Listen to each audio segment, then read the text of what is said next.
มาสูงพี่น้องผู้ปกครองเขากูเกาะค่ะเนาะคำขึ้นในก็ตกมันอยู่ขึ้นวันที่ตกมันอยู่ขึ้นวันที่21เดือนธันวาคมปี2025เฮาขามาพบทบยากันในข่าวยามกลางค่ำขึ้นลึกค่ะเนาะคำขึ้นในก็มาพบทบยาพี่น้องผู้ปกครองเขามาตกลื่นลึกแบบอีกหนึ่งค่ะเนาะคำขึ้นในก็เฮาขามาโดยปางตึกดังยูเครนในรัสเซียโฮมปาดังอิสราเอลและฮามาสกันเนาะตั้งสองเมือง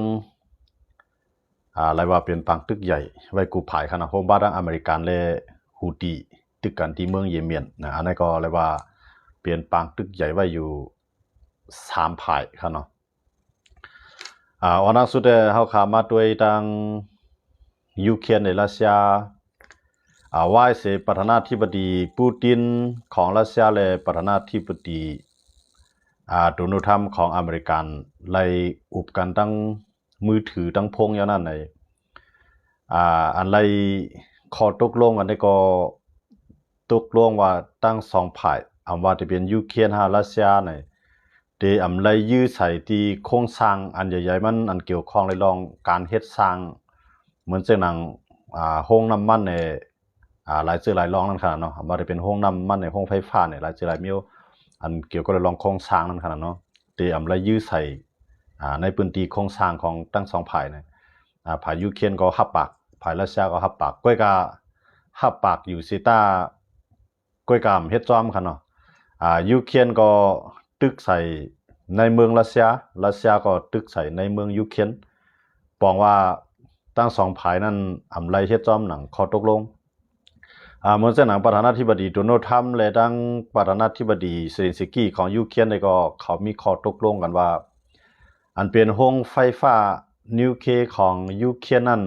ให้อเมริกันก็มากุมทิ้งลุมลาแกะเคกว่าอันเป็นประธานาธิบดีเซเลนสกี้ก็ยอมรับพร้อมตัดที่ให้อเมริกันเข้ามาเนี่ยเพื่อการรัสเซียก็ตึกสืบเปลี่ยนปังตึกเขาแห้งอยู่ดังยูเครนครับเนาะกำไรอเมริกันอันไรกึดลือลองจอยแถมยูเครนนั่นก็ขึ้นจอยแถมมากขึ้นเครื่องกองกลางหรือนั่นมันก็สายข่าวอันตีตัดขาดกึดลือกว่านั้นก็ขึ้นปั่นมาแทงกำหนึ่งเนี่ยอันนั้นก็เป็นเงาลายตีตั้งยูเครนในรัสเซียครับเนาะตั้งสองภายในไปสั่งตกลงกันไรครับเนาะตั้งยุโรปก็ห่างเฮียนอยู่ที่ตอนตาได้ส่งแห้งซึกเขาในยูเครนเพราะว่ามีข้อตกลงกันว่ากึดปางตึกกันเนี่ยที่ไรเป็นปางตึกอันไรกึดกว่าข้าวยาวในภายทั้งยูเครนเขาได้ก็ภายทั้งรัสเซียเขาได้ก็ให้เป็นปังตึกข้าวยาวก็กะเมืองสี่เมืองอันที่รัสเซียเขามายึดกว่าอะไรนั่นให้ตกเป็นของรัสเซียย่อก็ให้ยูเครนนั่นอย่าไปเข้านาโตหรือนั่นก็ยูเครนเตรียมแล้วซึกยุโรปเข้ามาอยู่ในเมืองยูเครนย่อก็แทงเราหนึ่งให้เมืองยูเครนให้มีปังเลือกตั้งให้มีปังเลือกตั้งเจ้าก็ในเปลี่ยนตั้งตกย้อนของรัสเซียเตียนยูเครนเฮ็ดจอมไรครับเนาะเพราะว่าเฮ็ดจอมไรก็บอกว่าตึกที่ไร10เปลี่ยนปังตึกกันกว่าแทงคือใหญ่เนี่ยกำในพอเฮาเข้ามาด้วยตั้งโดนัลด์ทรัมป์ได้ก็เป็กซ้ำว่าโดนัลด์ทรัมป์ในรัฐอ่อนๆต่อรัสเซียสิตาก็รัสเซียในเอาใส่ใจเนาะรัสเซียก็ไรเฮ็ดจอมหนังขอตกลงก็ตึก10เปลี่ยนปังตึกกันกว่าเปลี่ยนปังตึกใหญ่ไว้ทั้ง2ฝ่ายครับเนาะส่วนใหญ่ก็ได้เป็นร่วนยาก็ขีปนาวุธยื้อใส่กันนั่นขนาดเนาะอันนี้ก็เลยว่าเป็นปังตึกตีอันไปมีตีกึดดื้อไรปังตึกคาราง3ปีปลายกวนตายก็นับหลายแสนก็ครับเนาะอันปลายก็นับล้านมันเนี่ย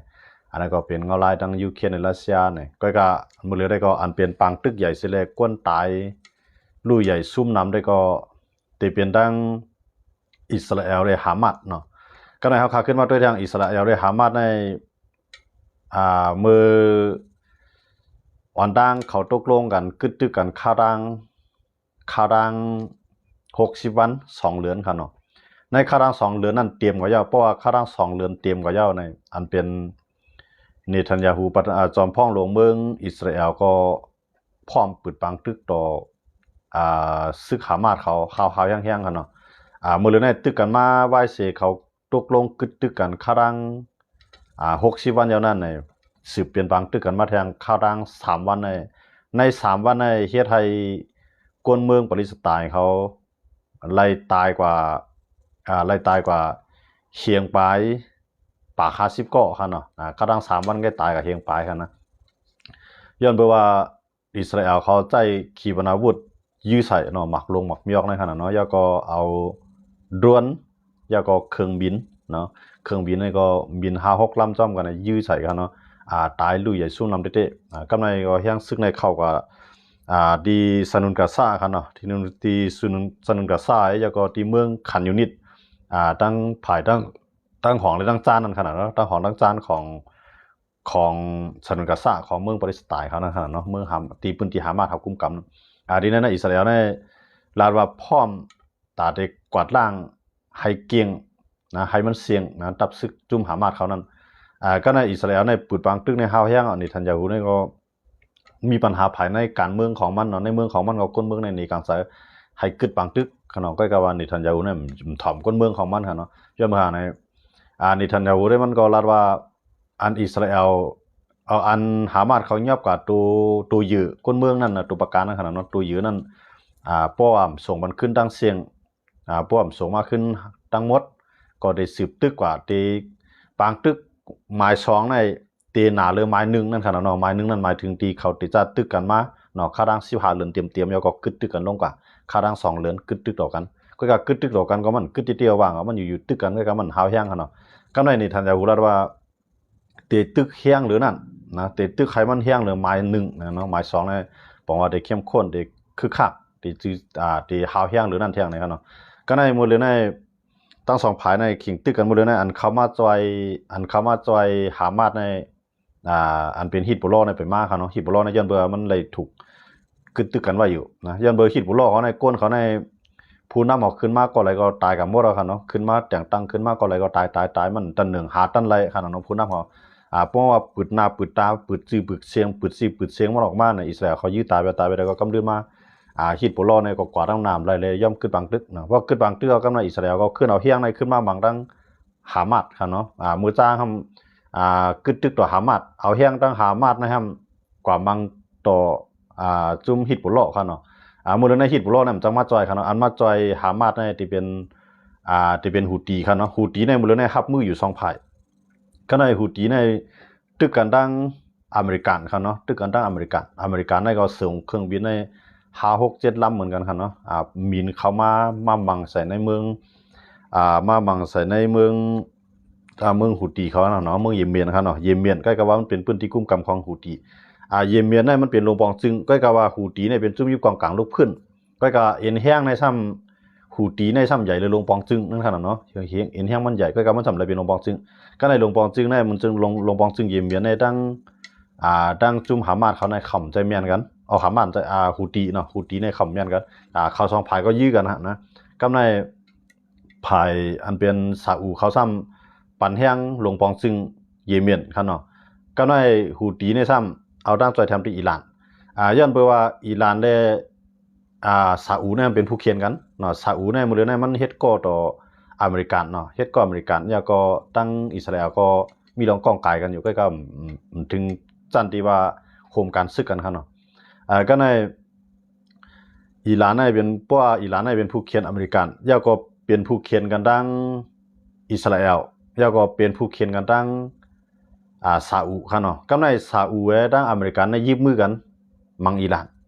ก็ในอิหร่านในซ้ำข่าวตัวมันเข้ากำซื้อก็เลย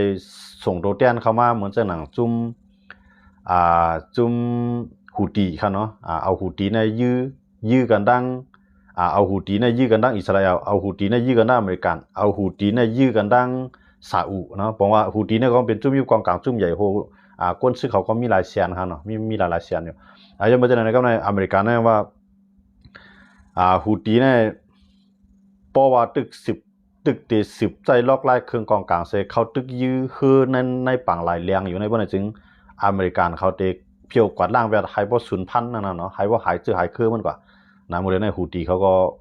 พร้อมได้รับมือนั่นขนาดเนาะเขาก็ปืนเผาพร้อมได้รับมือเขาก็ตอบอเมริกันเอาก็มันจันมันกว่ากันนำหนักครับเนาะฮูตีเขาในเขาทำมีเครื่องบินนะเขามีเครื่องบินเขามีดวนไงเขามีขีปนาวุธมีดวนก็เขามีเครื่องบินอเมริกันเขาในเครื่องบินเขาทำนำหนักเนาะอเมริกันนั้นมันเป็นวันหนึ่งของกำพร้ากันเนาะก็ในเพราะว่า เพราะว่าอันเป็นอเมริกันเขาโดนัลด์ทรัมป์นั่นขนาดเนาะโดนัลด์ทรัมป์ก็ระดับที่พร้อมตัดเด็กกวาดล่างแบบจุ่มฮูตีก็ในสังเกตว่าอิหร่านในจอยฮูตีว่าในถึงอเมริกันเขาในพร้อมตัดเดียวแห่งซึกเสเลมังอิหร่านนะบอกว่าอิหร่านในก็ย่อมก่อนนะอิหร่านในก็ออกมาปืนเผาวันนี้อันเป็นผู้นำสูงสุดของอิหร่านเขาประธานาธิบดีของอิหร่านเขาก็ออกมาปืนเผาว่าอเมริกันในมันจะตัดเด็กอุบกันลองน้ำเย็นตรงไหนนะครับมันเคยว่าเนาะเพราะว่าเขาพวกอุบกันลองน้ำเย็นก็เหมือนดังว่าโดนัลด์ทรัมป์ในมันหลอกมาหยอกเลยนะเพราะว่าจะนั้นก็เข้าได้ที่นี่ก็ผ่ายมุสลิมเนี่ยเข้าตึ้มพากันนะผ่ายมุสลิมเนี่ยเข้าตึ้มได้ยิบมือกันเลยตึกอเมริกันและอิสราเอลนะครับว่าเนาะเพราะว่ามุสลิมเขาในเตี้ยๆเนี่ยเขามี15 เมืองนะมุสลิมเขาเนี่ยนะมุสลิมตั้งกำพร้าเนี่ยเขามีอยู่15 เมืองเขาได้มังอิสราเอลและอเมริกันนั้นพร้อมกันนะครับว่าตั้งผ่ายอิหร่านเขาได้เขาว่าไปจังนั้นเนาะก็กับพวกมังมาเตี้ยๆเนี่ยเขาคำว่าด้วยเหมือนเรื่องซาอุก็เป็นเมืองมุสลิมอ่ะซาอุเนี่ยก็มันเป็นเมืองสะเทมันก็เด่มขยับบางตึกเนาะมันก็ได้เย็นไว้มันก็ได้เอาล็อกไลน์ตื้อตั้งขย้ำดีก็มันได้เฮ็ดให้เต็มมังฮูตีนี่ก็ต้องเป็นระยะเวลาในฮูตีนั่นเป็นไม่มือไม่เมาเนาะตั้งซาอุเขาก็ได้พอคำว่าด้วยที่ในปังตึกลุงภาพปอกกำ3นั่นเกิดขึ้น5ในจังหวัดไรเขาเนาะยันเวลาในกูภายมันเพราะว่ามันเป็นอเมริกันและรัสเซียอเมริกันและเพราะว่าอเมริกันและตั้งอิหร่านเขาเลยตึกกันยาวเนาะมือเลี้ยนเนาะเขามือเลี้ยนนั่นเลยตึกว่าตึกโตเตี้ยนกันเนาะตึกโตเตี้ยก็ในมันจะนั่งอเมริกันมันจะโดนัลด์ทรัมป์นั่นเนาะที่มันก็เลยว่าอิหร่านในให้กึดกำเดียวลองจอยเทียมฮูตีก็เพราะว่าอิหร่านในกึดลองจอยเทียมฮูตีเนี่ยฮูตีเนี่ยก็มันเป้อเมริกมันที่ก็มันเป้อเมริกันเขาเลยเนาะมันเจอกันในตั้งอันตราตึกฮูตีเนี่ยมันมีหลายจุ่มนั่นขนาดเนาะมันมีตั้งอิสราเอลมีปาตั้งเยอรมันมีปาตั้งอังกฤษขนาดเนาะอันตราเนี่ยย้อนว่าเนี่ยเขาได้มาจู่คือเขาไปดีปังหลายเลี้ยงในขนาดเนาะตาเตว่ามันเจอว่ามากุมทิ้งเสียงดังคือนั่นแหละมันเป็นตอนตากวนกูเมืองนั่นขนาดเนาะตอนตาวันออกกลางเลยตั้งยุโรปเขาแต่กล้าขายดอกกันเป็นเส้นดังก็ในฮูตีเขาในซ้ำยื้อใส่เปิ้นเนาะว่าเป็นของญี่ปุ่นเนาะเขาย้ำยื้อใส่เนาะอังกฤษเนี่ยเยอรมันเนี่ยเนาะคงบ่ดังฝรั่งเศสเขาใช่ไหมนะฮูตีเนี่ยมังเป็นกูจูมาเจออันเดแลนด์มานั่นครับเพิ่มสร้างขวัญนั่นเนาะมันใครกุมทิ้งน้ำดิเนี่ยน้ำปังหลายเลี้ยงนะก็อเมริกานะว่า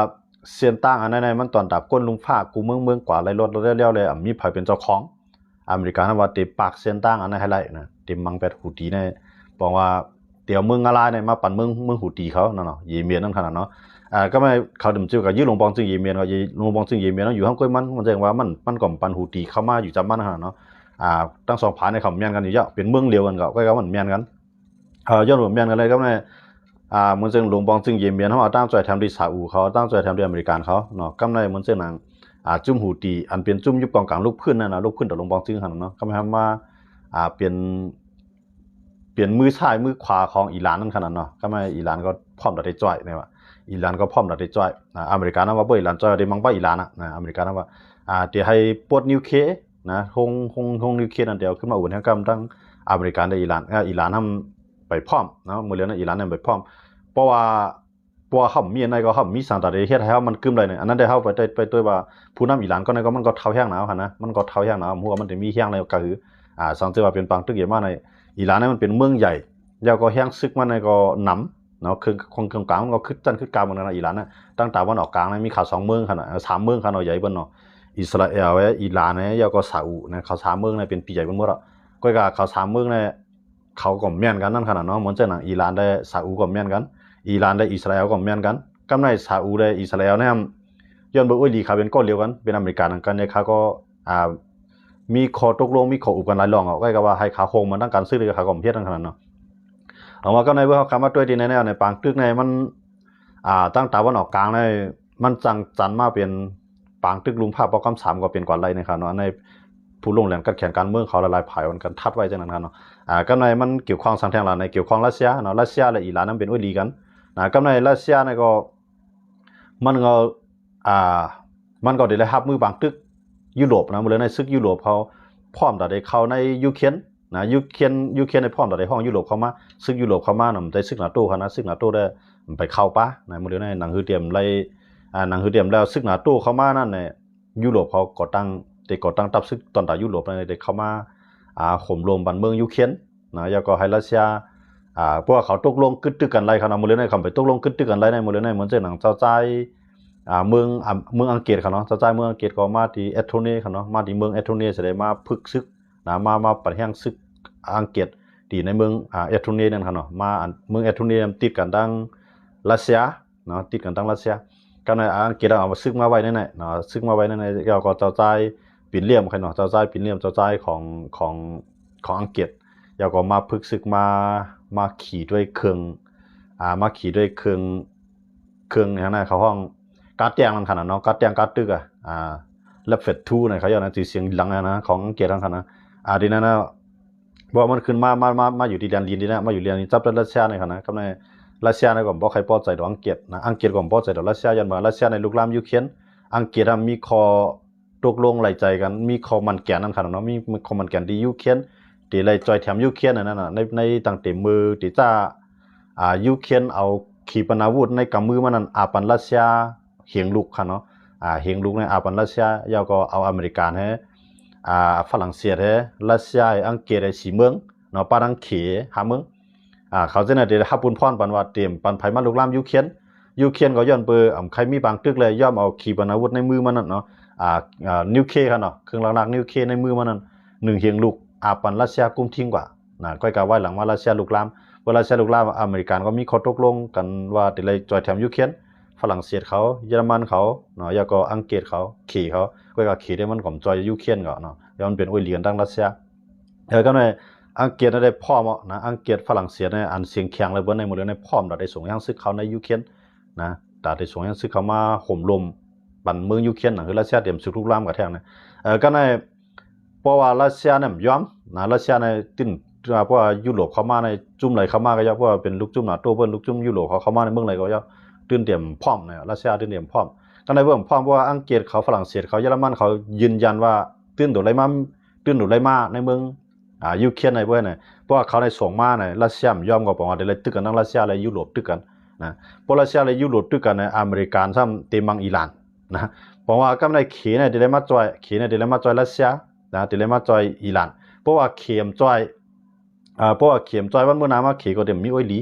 นะมันก็ไม่ใจมันก็กัดขี่ก็จังไรมานะเอามาเพราะว่าขี่เข้ามารัสเซียเข้ามาในนี้เนาะมันเป็นสงครามโลกเนาะปางตึกหลงรูปภาพบอกคำสามมันเกิดขึ้นเนาะก็เขาก็เดี๋ยวปันให้มันเกิดขึ้นในขย่ามันจำหนึ่งก็ย้อนมือสั่งเนี่ยมันเหมือนจะว่าคาล่างกว่าตั้งก้นกำผาในนับหลายล้านนะครับเนาะนับหลายปากล้านอันเดตายก่อนในปางตึกกำในค่ะนะสังเกตว่ามันเกิดขึ้นเนาะอันนั้นเดี๋ยวเลยไปตัวว่าจงปูตินในเดี๋ยวย้อมก็ในเมื่อปูตินซึ่งเขาดิ้นย้อมก็ในยุโรปเขาก็ย้อมว่าเนี่ยจึงเข้ามาที่ไหนนะเป็กสมาอเมริกันในย้อมเซต้าก็อเมริกันเนาะมันก็หลุมมังอิหร่านเนาะนะว่ามังอิหร่านเนาะนี่ว่าเนาะอเมริกันเดิมเลยมังอิหร่านมันจุ่มเดียวมันเดมีมาทางรัสเซียพวกรัสเซียจ่ออิหร่านก็เปรี้ยอะไรค่ะเนาะยันว่าเนี่ยอเมริกันและอิสราเอลเนี่ยยิบมือกันไว้นะเนียนดีนะยะนะก็ในตอนดาฮูตีว่าฮามาสว่าฮิตโปโลว่าซื้อใน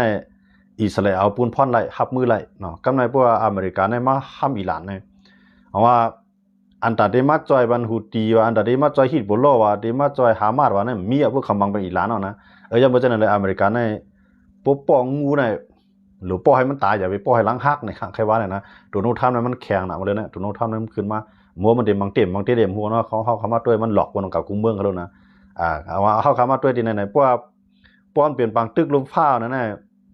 มันเต็มยาวในยุโรปเขาไงมันเต็มยาวในยุโรปมันเต็มยาวตั้งแต่วันออกกลางไงมันเต็มลุกลามยันเมื่อหาเนี่ยขี่เนี่ยก็ที่เขาจอยขนาดนั้นที่เขาจอยรัสเซียเขานะพวกขี่เขาจอยรัสเซียเขาก็เหมือนเช่นหนังเกี่ยวปานเขาเนี่ยเกาหลีใต้เขาเนี่ยไต้หวันเขาเนี่ยมันก็ลงบางขี่ทั้งในนะมันบอกว่ามันมังกันอีลุงตุงนางหมดนะมันได้ซุกซากกันหมดว่ามันมังอะไรเนี่ยอันนั้นเดี๋ยวเราไปตัวว่าอเมริกันอันนั้นปืนเผาว่าเด็กกวาดล่างเป็ดจุ่มหูตีนะก็ในอิหร่านช่างว่าเจ้าคือมากก็ย่าหูตีและหามาดในตื้นเปลี่ยนไผ่ของเป้